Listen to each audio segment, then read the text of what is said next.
Tamanini here with Jazz Guitar Under 5 Minutes, and I'm here today to talk about some different ways you can use your ear while you're playing, okay? Now, what does that mean, using your ear while you're playing?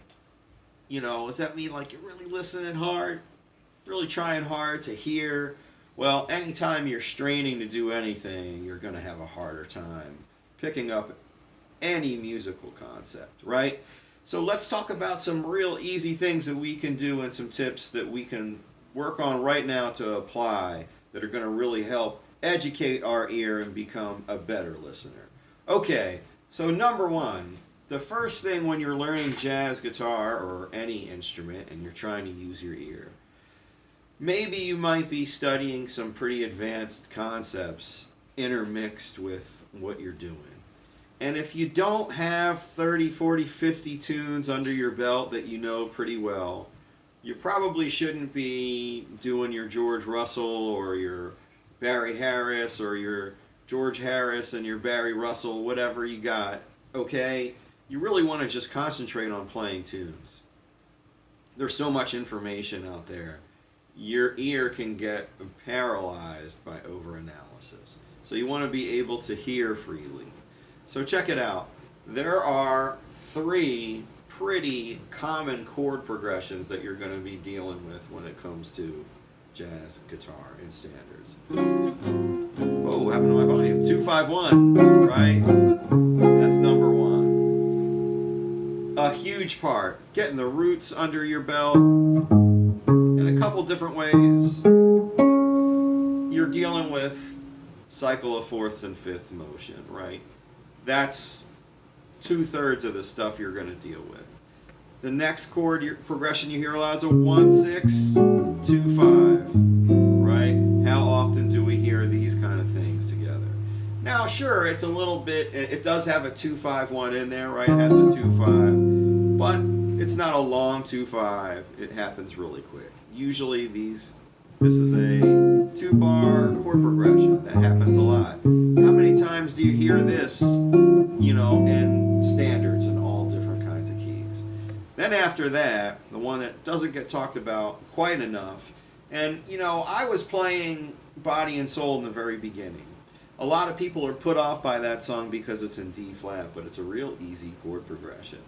The main thing that happens in this tune, other than the fact that it starts on a 2, is that you hear a 1-4-3-6 chord progression, right? Sometimes you hear 1-4-3-6, makes you think of like double play situation. But that would be a pretty unconventional double play. Anyways, so these are your 3 chord progressions. If you're trying to hear your way through music, right, and you're struggling, knowing that, especially if you're playing a standard, that it's going to be largely one of these 3 things greatly helps out the chances of you being able to hear what's coming next, right?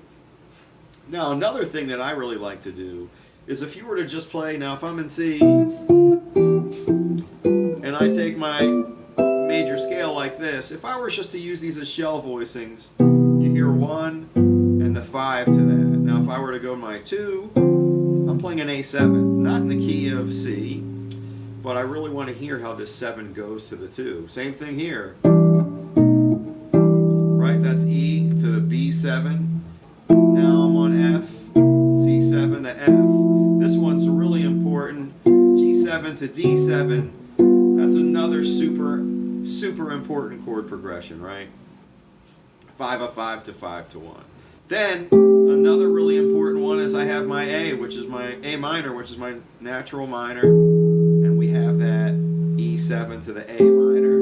Now a lot of people will play this B minor 7. I've always thought of this B minor 7 as a extension pretty much as the 5 chord, right? I've had a lot of people ask me about some super Locrian ideas. I don't really think in terms of Locrian. When I hear super Locrian, it makes me think of Robert Loggia, and that has absolutely nothing to do with what we're trying to do, even though I'm a fan.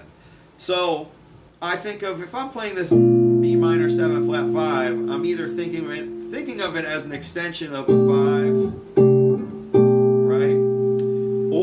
really just a 2 going to my right, going to my relative minor. That's another super important thing you can hear. Now, after you get through this, you start to realize there are a lot of tunes that start major and go minor, right? Have a major 2-5 and a minor 2-5. You know, Autumn Leaves comes to mind, Beautiful Love. There's a bunch of tunes that really just are built around those 2 2-5s. Now, once you can hear a 2-5 in a major and minor key, that again expands a whole new world of being an educated listener.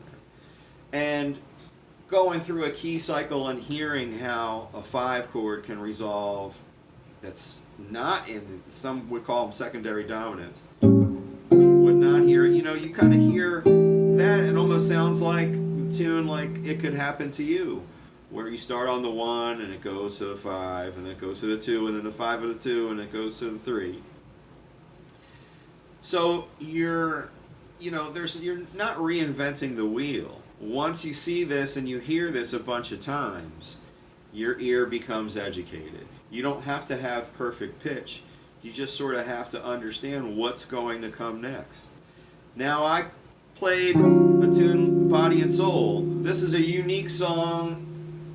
Really, no, it's not really unique. I mean, a lot of people play it in D flat. It starts on my 2, right? I have a 2. I have a 5 on my 2. And this brings me right back to a 2-5-1, right? Which goes into a 1-4-3-6 double play, right? And it's going to bring me right back to my 2. And then I have that 2, little Benny Golson hash, and down to my 2-5 of my 6. And then we have this, right, 5 of 5. And there's that 1, 4, 3,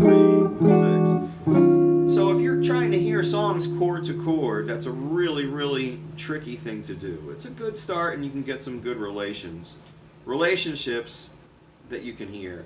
But try to hear be a big picture listener, right? Try to hear through a whole entire A section instead of making those smaller connections.